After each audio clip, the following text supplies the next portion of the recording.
Hey everyone, welcome to week 14 and week 15 of your quantitative reasoning course.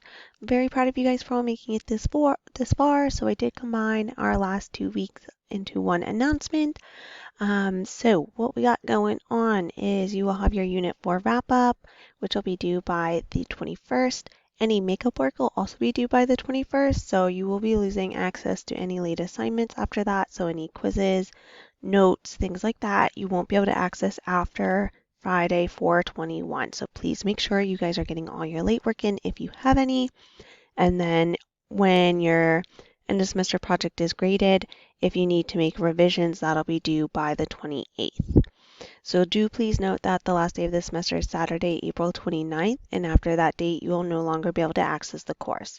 So if you guys need any help or have any questions as we're finishing out our last 2 weeks here, please make sure you're either stopping by my office, jumping on Zoom, or we do have the tutoring center. I want you guys to all be successful here in week 14 and week 15.